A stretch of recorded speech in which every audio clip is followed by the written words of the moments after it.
J'ai longtemps cru que j'étais extravertie et au fil des années, je me suis rendu compte que j'étais quelqu'un de très introverti. Il y a des choses qu'on ne voit pas tout de suite. Des transformations silencieuses, même voire presque invisibles, qui ne font pas de bruit, mais qui changent tout. Il n'y a pas si longtemps que ça, j'étais ce genre de personne, enfin quand je dis qu'il n'y a pas si longtemps que ça remonte quand même il y a plus de 10 ans. Voilà, aujourd'hui j'en ai 29 depuis hier, attention.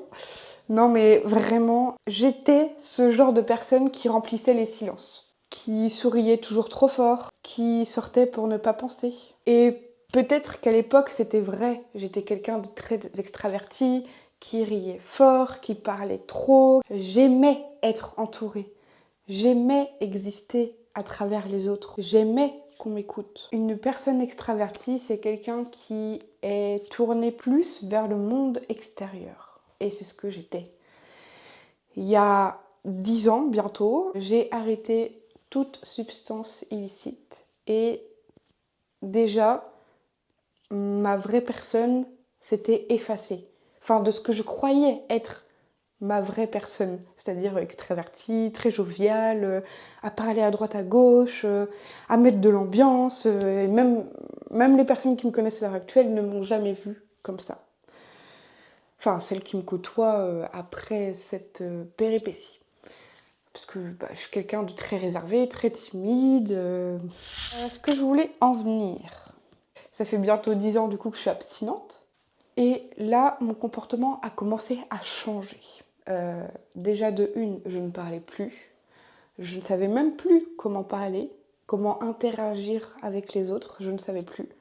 Donc j'ai dû réapprendre l'élocution plutôt. Et à suivre les conversations, c'était extrêmement dur pour moi. Déjà d'écouter, de comprendre et d'interagir derrière sans qu'il y ait un blanc. Bon, bref, passons cet épisode-là, un peu farouche, j'ai envie de dire. Oh, bah oui. Il y a eu énormément d'années où je ne suis pas sortie, où du coup je me suis recentrée sur moi-même et ensuite je me suis réautorisée à ressortir en étant abstinente. Je crois au bout de 5 ans, je crois, ou 3 ou 4 ans, je ne me rappelle plus.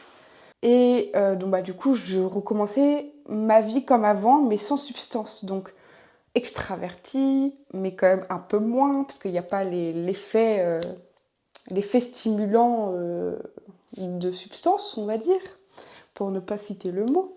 Mais bon, bref, je sortais tous les jours, enfin pratiquement tous les jours, enfin tous les soirs plutôt, droite à gauche, le moins possible j'étais chez moi, mieux c'était. Enfin bref, vraiment, je revivais ma vie d'avant, mais sans substance, donc c'était assez particulier quand même. Mais bon, cela n'empêche que j'avais une vie sociale très, très active, vraiment très active. Puis vient le jour où j'ai commencé à voyager seule, à immigrer seule dans un autre pays. Et alors là, je vous le dis, moi, clairement, je me suis pas du tout reconnue. C'est là où je me suis rendu compte que j'étais quelqu'un de très extraverti, qui n'aimait pas la foule, alors qu'avant j'adorais la foule, qui n'aimait pas spécialement parler, alors que de base, je suis quand même quelqu'un qui aime parler. Enfin bref, du coup, quand je suis revenue en France, alors là, j'ai complètement changé. Et c'est vrai que je suis devenue quelqu'un de très, très, très introverti. Malgré moi ou pas. Mais ceci étant dit, ça me fait vachement de bien d'arrêter de fuir le bruit, de fuir le silence plutôt, et de l'affronter, tout simplement. Extravertie, toujours pleine de vie. Mais en vérité, j'étais surtout pleine de bruit. Et j'ai fait une overdose. Clairement, une overdose d'extraversion extracellulaire. Non, bon, bref, je pars trop loin. Non, mais bref, j'ai eu un trop, quoi. Un trop, c'est trop, quoi.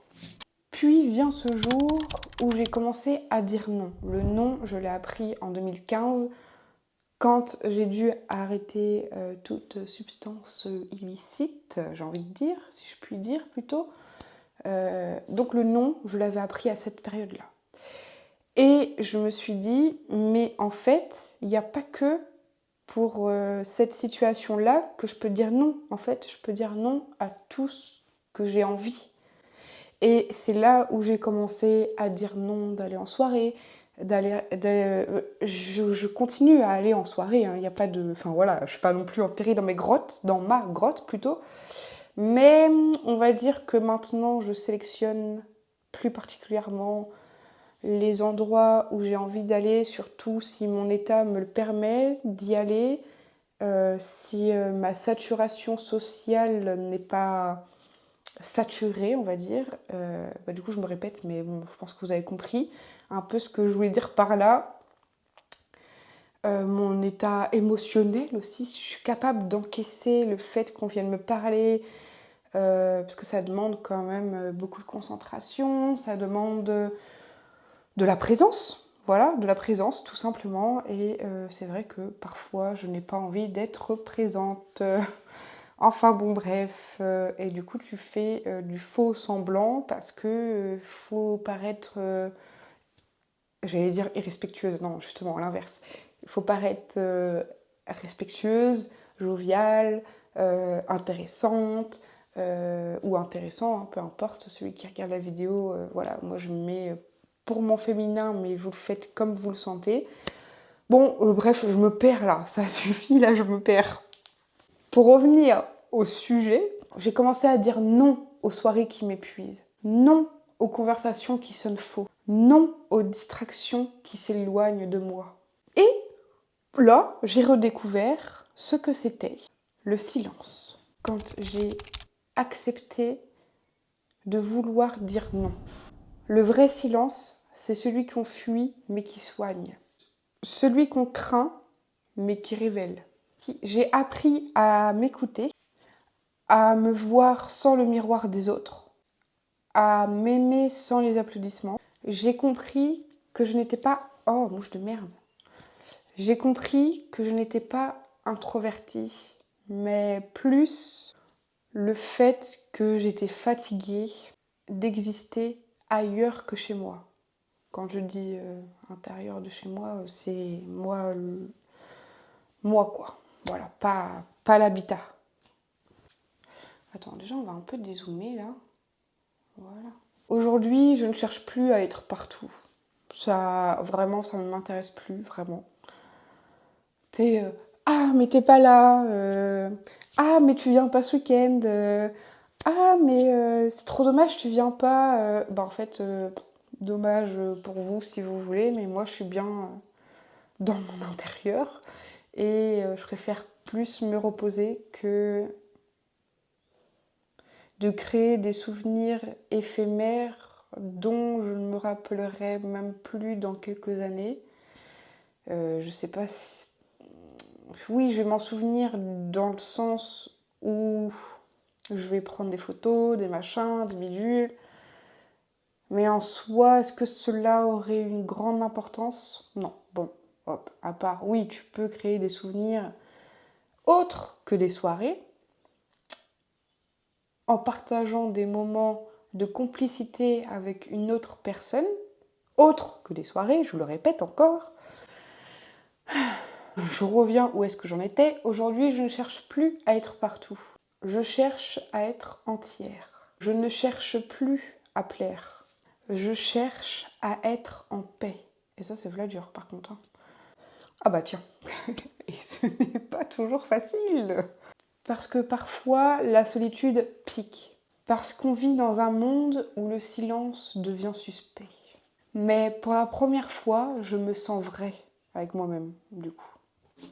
Si toi aussi tu sens que tu changes, si tu passes de l'extérieur au dedans, ne résiste pas. Ce n'est pas une perte, c'est une renaissance. C'est beau, hein? Parce que parfois, le plus beau voyage, c'est celui qu'on fait en soi. Bon, je sais pas combien elle fait de minutes cette vidéo, mais voilà, sur ce, ça m'a un peu saoulée de la faire. Et il est 17h.